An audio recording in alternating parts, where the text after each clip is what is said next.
Hey there YouTube, this is Vargas XX78 with another collection pickup video. Just wanted to share with you guys the last batch of stuff that I've added to the haul. I'm actually really excited about this batch because this batch I'm closer to completing certain collections. So really excited about the stuff I've got. So let's get started. As anyone that follows me knows, I like to start these off with the monthly Club Nintendo. Love this video game publication. They showcase here on the cover Hyrule Warriors, which is a game I'm actually excited about because of course it's Zelda, but because you can use a whole bunch of characters in this Dynasty Warrior setting, I think this is going to be pretty awesome. They also talk about Guacamelee. Since I of course am Mexican and live in Mexico, this game looks interesting because it has a lot of the Day of the Dead themes and luchador themes, so I'm interested in picking that one up. They also talk about Professor Layton and the Phoenix Wright crossover game, and they also talk about Smash Brothers. So yeah, it also has a giant poster of Hyrule Warriors and Mario. So love Club Nintendo, and I hope I can. The magazine continues and never stops. Went to a shopping mall with my wife and my brother-in-law, and they had this huge comic book store. It's the biggest comic book store that I've seen ever. It's from the same comics and stuff franchise that I go normally, but this store location is freaking huge, and they have everything there. I genuinely wish I would have taken more money if I've known how big that was, but I was looking through the back issue bins, and I was able to get a couple of issues, a couple of comic book issues. I picked up Superman 46, and I needed this issue to complete my Superman Vol.2 collection. So now, by adding this, I've completed my Superman Vol.2 collection since the John Byrne reboot to the last issue of Superman. So, really excited about this. I'm so happy that I finally can close that chapter. I suppose I could start working on my Action Comics collection, but honestly, this was the issue that I've been tracking down for the longest time, and I'm super happy to finally put that to rest and have a complete set of Superman Volume 2. Also, I'm still missing 2 issues of this series, but I was able to also finally pick up What If Volume 2, Issue 80, What If the Hulk had evolved into the Maestro. This is actually very interesting because it starts in the Marvel 616, where Ant-Man is using one of Reed's dimensional things to get a magazine. And in that magazine, there's an article about how Doc Samson used hypnotism to try to, get all the Hulk's personalities in order, and that created the Maestro. I'm only missing 2. I'm missing the Age of Apocalypse issue and the Juggernaut issue, and I'll have a complete set of What If Volume 2. I also picked up from the miniseries Tooth and Claw, Venom issue 3. I had 1 and 2. I just needed issue 3, so that miniseries is complete. And this one I picked up because I really like the cover, because it has Superman in it, but this is Swamp Thing issue 79, and it has Swamp Thing going to Metropolis and meeting up with Superman. I was really curious to read this because of the Superman cover, and I've read it and it's actually pretty awesome, so yeah, really glad I was able to add this. I'm trying to get as many Swamp Thing back issues as I can because the new 52 Swamp Thing is so cool, so I want to get a couple of more older issues of Swamp Thing. They had another one that had John Constantine on the cover, so if they still have that there, I'll pick it up. Went to a Blockbuster, and I think they're getting rid of a whole bunch of their Nintendo games.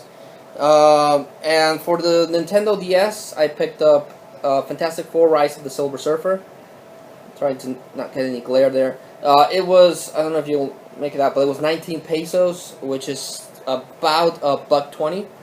So I thought, why not? It's a DS game for $1.20. I'll pick it up, and it's kind of cool. It's not the best game I've played, of course, but it's not that bad either. It has shooting It has vertical shooting levels, and it has platform levels, and it has a little bit of beat 'em up. I like the combination of elements on this one, so it's not that bad, I thought. Went to GameStop and picked up Monster Hunter 3 or Try for the Wii. I know that Monster Hunter 3 Ultimate on the Wii U is better, especially considering that they took out the online options for this one. But still, I've always wanted to get it, and they had it cheap at GameStop, so I picked it up. I played a little bit of the game, and it's pretty awesome. Of course, it would have been better to play it online, but as a single player, it's pretty good. It's pretty good. I do not regret picking it up because I'm trying to build up a good Wii collection. And for the Wii U, also at a GameStop, I picked up Call of Duty Black Ops 2. Since I don't have a PlayStation 3, I don't have anything to get my Call of Duty fix off. So, and I've been wanting to get a Call of Duty game for the Wii U, but for some reason I've never seen Call of Duty games for the Wii U at Walmart or Target or GameStop. So we went to this GameStop and they had it, so I picked it up, and it's an awesome game, of course. A lot of people complain that Call of Duty is just repetitive, gaming, but for online play, I like this. I like it, and the story in the Black Ops games, because I played 1 and the story in 2, are pretty cool. I really like it, and of course, it has the zombie mode, which this version of the zombie mode is a lot better. I think this is the best zombie mode that I've played. So yeah, I'm really happy I was able to add that. The other cool thing is that if you have the gamepad, you can play the game on the gamepad. You can transfer the looking screen into the gamepad.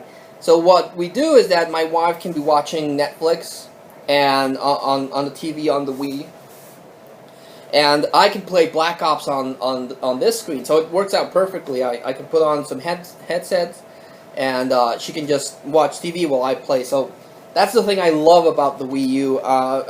Thinking of doing a video on the Wii U. It's just how awesome I think it is. The next thing I picked up is a couple of movies. Just bear with me here, guys, because I actually have to backwards. Went to a swap meet in Spring Valley, and I picked up a couple of movies. They were $1 and $2 each. These were $1. I picked up The Sweetest Thing, the unrated version, starring Cameron Diaz, Christina Applegate, and Selma Blair, who most people might recognize better from Hellboy. At least I recognize her better from Hellboy. I've seen bits and pieces of this movie, but I've always heard that the unrated version is better. So I've only seen the normal theatrical version. So when I saw this unrated, I decided to pick it up.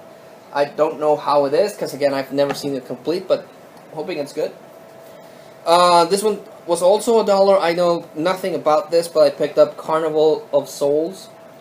As I was doing a little bit of research on this online before making the video, and apparently it's a really good movie from the 60s. This has a color version of that movie, the original black and white version, and audio commentary from Mike Nelson of Mystery Science Theater 3000. So yeah, I want to check this one out, see how it is. Also for $1, I picked up Smoking Aces. I've seen this movie. I know a lot of people, I've read online that a lot of people liked it, and a lot of people I've talked to don't remember it well. But I liked it. I thought it was a good action movie. So yeah, I liked it. It cost me $1, so not that bad. For $2, and I'm really happy about this. It's a movie I've been trying to track down for a long time, and I'm so glad that I finally was able to find a copy, because I've never seen a copy of this, but I picked up the Poseidon Adventure, the original one. I have 3 versions of this movie. I have a made-for-TV version. I have the remake starring Michael Douglas, but I've always wanted the original one, because I remember way back, sometimes they would pass the Towering Inferno at the Poseidon Adventure, and I owned the Towering Inferno, and it always bugged me that I didn't own this one. So now I do, and I'm super happy about that. This is a great movie. If you haven't seen it, check it out, definitely. There's a couple of this other disaster movies that were released during this time. There's two that if I see them, I'll pick them up. One is Meteor, where, as the name implies, it's this meteor that's going to crash into the city, and everyone's trying to deal with it. I think that one stars Sean Connery. And then there's the other one that's called Earthquake, that's just about an earthquake that hits. Those two were pretty good, but I like this one, but by far my favorite one is The Towering Inferno. That movie is just freaking awesome, so if you haven't watched any of the ones that I just mentioned, definitely pick them up, or give them a watch. For $1, I picked up this. I've been trying to get more of these. This is the MGM Presents Midnight Movies double features. I only have one, but I picked up Deranged and Motel Hell. So I've never seen these two movies, but supposedly Deranged is based on a serial killer that was also the inspiration for Psycho and the Texas Chainsaw Massacre, and I think the guy from Silence of the Lambs, Buffalo Bill, I think. So this is one of those, and Cool Duder was talking about Motel Hell. It sounded like a good movie, so really glad I was able to pick that one up. I'm really happy I can add to my Nicolas Cage collection, and this is a movie that I've been trying to track down in the wild. I've seen it at Walmart, but I don't know, I've been wanting to track it down in the wild. For $1, I picked up finally Face Off, which is an amazing Nicolas Cage movie starring John Travolta. It's directed by John Woo, and it is over-the-top action goodness.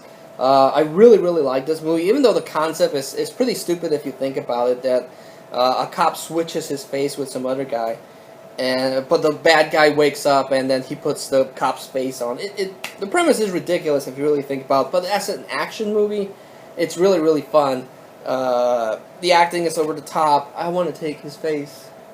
Oh. And yeah, it's just really good action movie, and I want to complete my Nicolas Cage collection. Another collection I'm really happy to add and be really close to completing is my Adam Sandler collection. I finally was able to pick up a single Happy Gilmore disc, because they re-released Happy Gilmore with Billy Madison, but I already have Billy Madison, and this is the movie that I've been having the most trouble actually picking up. But now I have it. Now I have Happy Gilmore. From Adam Sandler, I'm only missing I Now Pronounce You Chuck and Larry, Grown Ups 2, and Just Go With It. If I can get those three movies, I'll complete my Adam Sandler collection. I'm not interested in picking up Little Nicky. I didn't like that movie. The Waterboy, I really didn't like that one. Didn't much care for Jack and Jill, and That's My Boy. So really only those three movies, and I'll have a good Adam Sandler collection. Also, I picked this up for $1, and I'm super excited. I was finally able to add Jackie Chan's Who Am I? Great stunt work, like always. Jackie Chan does amazing stunt work. I've been trying to look for this movie for the longest time and have never been able to find it. I haven't even seen it at Walmart or Target or any place like that. So really, really happy I was able to add this. As far as Jackie Chan goes, I'm still looking for the tuxedo, and I want to get Drunken Master, and I'll have a pretty awesome Jackie Chan collection. Oh, Gorgeous! I want to get Gorgeous too. That one I saw it on TV a couple of months ago, and it was pretty awesome. So yeah, but another movie that we picked up, and this is the second release of this movie, but me and my wife have never seen it in stores or anything. So, but she really, really liked it, and we both really liked the TV series. But we picked up Buffy the Vampire Slayer. I think this is the second release because the original box art for the movie was different.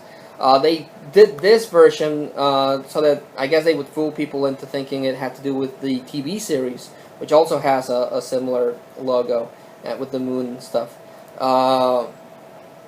So yeah, I remember this movie watching it. I thought it was pretty cool. Obviously, the TV series is way better, but she's actually watching the movie. My wife's actually watching the movie right now. So yeah, for my Steven Spielberg collection, I was able to pick up AI, Artificial Intelligence. It's basically a Pinocchio story. It's about this robot boy that gets adopted by a family, but then he gets thrown into the wild and he meets up other robots. I liked it. A lot of people didn't like this movie, but I personally liked it. I liked the special effects. I liked the whole sci-fi world that they created, and the story of this. Basically, it's a robotic Pinocchio story. The ending is kind of sappy, but and a lot of people blame Steven Spielberg for that.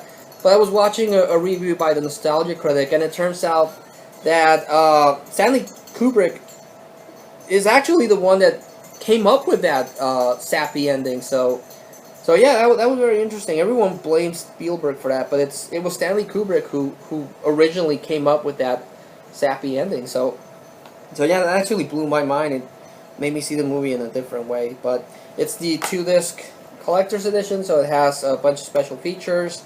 And then it even comes with the insert. I'm going to show you that. The insert that it comes with, and it's still sealed, so that's curious. The only problem is that it's full screen. I've been wanting to get widescreen, but I've never seen this movie anyway, so, you know, whatever. To also add to my Nicolas Cage collection, I was able to get The Wicker Man.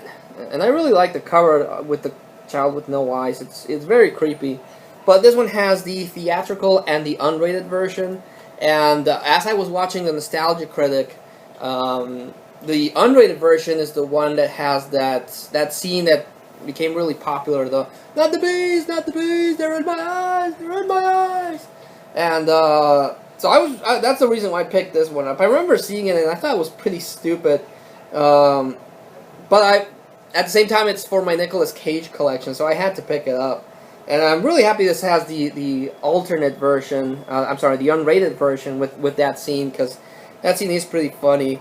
Of course, it's batshit crazy. It has a scene with Nicolas Cage punching a woman while inside a bear suit. That's not something I've seen in movies. But yeah, as far as Nicolas Cage goes, I still need to get Leave in Las Vegas. I don't own that one, and I've never seen that one on DVD. And City of Angels, I need to get City of Angels. And there's another one I'm forgetting right now, but yeah, with these, with Face Off and this one, my Nicolas Cage collection is really close to being completed. And after the swap meet, we went to a Walmart, and they had this one on sale, and it's Mama. Produced by Guillermo del Toro, based on a short that was actually on YouTube. Story goes that Guillermo del Toro saw that short and liked it a lot, so he was like, I want to make a movie with you, to the director of that short. And yeah, I think he's only a producer. He's not really that involved. It's someone else. But went to see this with the wife, and we thought it was really creepy. Well, I really liked this movie a lot. Unfortunately, it came out the same year that The Conjuring came out, and The Conjuring is a way better horror movie. I thought The Conjuring was better, but if The Conjuring had not released that year, I would have picked Mama as my best horror movie. The Conjuring is just more freakier. It handles suspense better, but I still needed Mama because Guillermo del Toro is involved, and I freaking love Guillermo del Toro movies. He's my one of my favorite directors. From him, I'm still missing Legend of the Guardians and Pacific Rim, and I'm super excited that they announced Pacific Rim 2. I don't know how they're gonna pull that off, considering that they pretty much nuke the aliens in the first one. But I'm always up for some more monster versus mech action. So yeah. So that was the pickup, guys. Like I said, a lot of stuff that I think is really cool. Bunch of movies that will add to my collection and will get me just a little bit more closer to completing my collection from actors. Like always, I like to recommend the standout things from the haul. If you own a Wii U or if you have a PlayStation or an Xbox, I'd recommend Call of Duty Black Ops 2. The single player story in this is really awesome. A lot of people buy Call of Duty for the multiplayer, but if you give a chance to the single player on this, I'm pretty sure you'll enjoy it. And of course, the zombie mode can't be beat.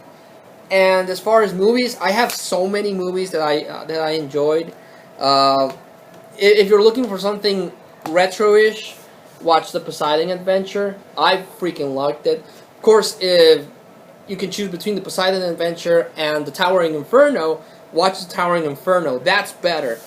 Even as a spectacle, that movie's better because it involves this insane fire in a skyscraper, and it's just amazing to look at. But if you can't get the Towering Inferno, watch the Poseidon Adventure.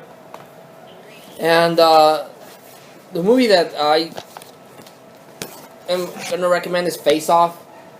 It's a great action movie. Again, the plot makes little sense, but this is not a plot movie. This is a full-on, over-the-top action movie, and it's glorious. So, yeah, that's going to be my movie recommendation. So like always, guys, thanks so much for watching, and until I see you again, this is Vargas XX78, thanking you and signing out.